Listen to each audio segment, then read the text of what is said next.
Hola a todos, les saluda Amaris de Invest SA. El día de hoy quiero empezar siendo muy directa y les voy a hacer una pregunta. Si el día de mañana tu auto se avería, si surge una emergencia médica o si en el peor de los casos pierdes tu fuente principal de ingresos, ¿qué harías? ¿Tendrías que recurrir a las tarjetas de crédito con esos intereses altísimos o tendrías que vender tus inversiones justo cuando el mercado está a la baja? Si la respuesta te pone nervioso, no te preocupes. Hoy vamos a construir tu paz mental. Vamos a decirte cuánto dinero necesitas para un fondo de emergencia real y lo más importante, dónde guardarlo para que la inflación no se lo coma mientras que espera a ser usado. Así que si te interesa este tema, quédate hasta el final.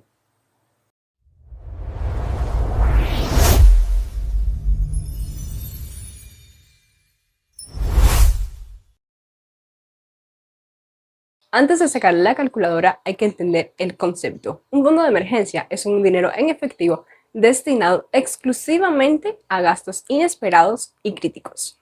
Ten esto muy presente, un fondo de emergencia no es una inversión para hacerte rico, es un seguro que protege tus inversiones reales. Y una regla de oro que quiero que tengas muy presente. Ese fondo de emergencia no es para gastarlo en esas vacaciones que están en oferta, ni para un carro nuevo, ni para el nuevo iPhone, ni para ese negocio dudoso que te están proponiendo. Es para algo que no puedes planificar.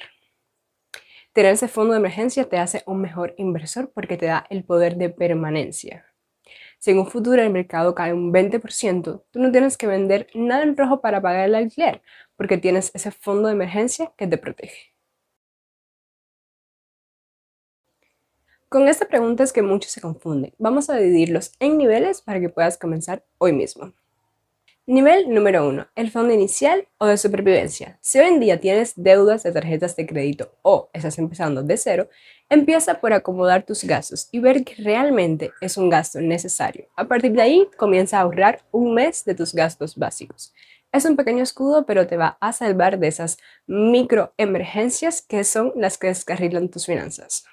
Nivel número 2. El fondo completo. Una vez que estés libre de deudas de alto interés, la meta estándar es enfocarte en ahorrar de 3 a 6 meses de tus gastos mensuales básicos. Y ojo, no dije de tu sueldo, sino de hasta 6 meses de lo que necesitas al mes que sea necesario para vivir. Por ejemplo, el alquiler, la comida, los servicios, el transporte y seguros. ¿Cuándo deberías apuntar a esos 6 o incluso 12 meses? Número 1, si eres un profesional o un freelance con ingresos volátiles. Número 2, si tienes personas que dependan económicamente de ti. Y número 3, si trabajas en una industria con mucha rotación. Si en este caso eso fue algo confuso, descuida, te dejo una manera muy simple de hacerlo. Sumas tus gastos mensuales fijos, los multiplicas por 4 y ese numerito mágico es el que te va a dar la paz para dormir tranquilo. De hecho, voy a hacerlo con ustedes. Voy a darles el ejemplo de cuántos serían mis gastos básicos al mes y cuánto dinero necesitaría para mi fondo de emergencia para poder estar tranquila. Vamos a suponer que mis gastos mensuales no los tengo muy definidos todavía. Estoy aprendiendo con ustedes, de hecho. Vamos a definir que mis gastos mensuales son,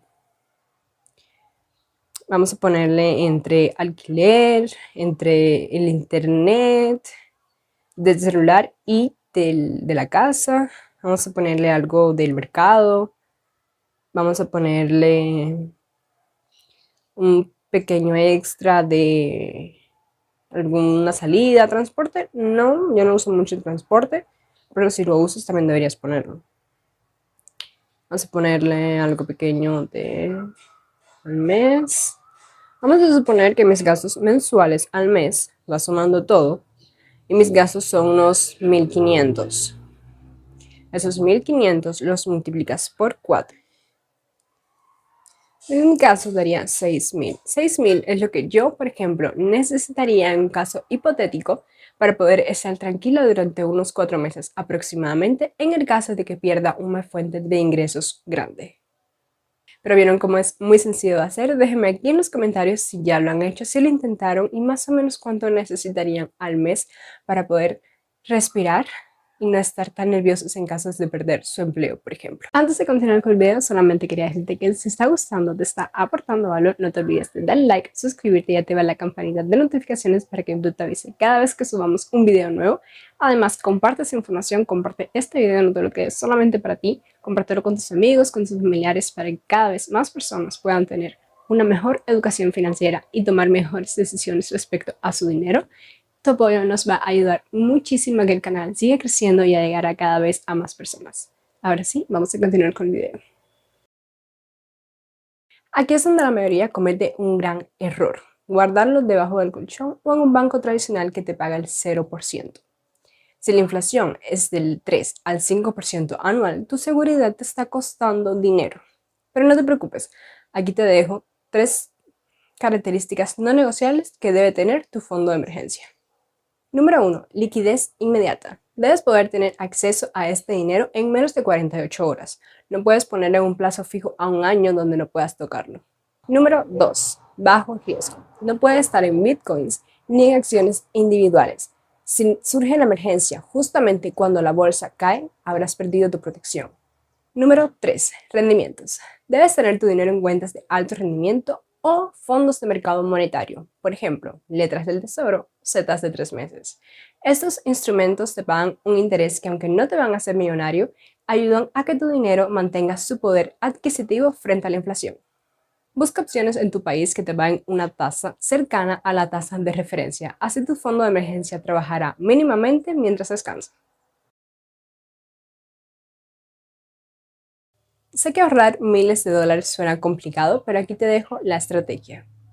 Número 1. Automatiza. Trata tu fondo de emergencia como si fuese una factura obligatoria. Programa una transferencia automática el día que recibas tu sueldo a tu cuenta de fondo de emergencia. Si no, tu dinero no cae en tu cuenta, no lo vas a extrañar. Número 2. Ingresos extra. Si recibes un bono, una venta inesperada o una devolución de impuestos, mándalo directamente a tu fondo de emergencias. De todos modos, es un dinero con el cual no contabas. Número 3. Mantenimiento. Si no llegas a tener la necesidad de usar ese fondo de emergencia, asegúrate de, antes de invertir, rellenar ese hueco que quedó en tu fondo de emergencia. Esa va a ser tu prioridad número 1. Para terminar, quiero que tengas algo presente y recuerdes que ese fondo de emergencia no es dinero muerto. Es la base sobre la que vas a construir tu riqueza. Una vez que tengas un fondo de emergencia, tus miedos van a desaparecer y podrás tomar decisiones sobre inversiones con mucha más seguridad, pensando más racionalmente y menos emocionalmente. Y bueno, eso fue todo para el video de hoy. Si te gustó nuestro contenido, puedes dejar tu like, suscribirte y activar la campanita de notificaciones para que no te pierdas ninguno de nuestros próximos videos. Déjame aquí en los comentarios, cuéntame si ya tienes tu fondo inicial o si ya estás apuntando al de los 6 meses. Me encantaría saberlo. Recuerden, yo soy Amaris de Invest SA y nos vemos en el próximo video. Chao.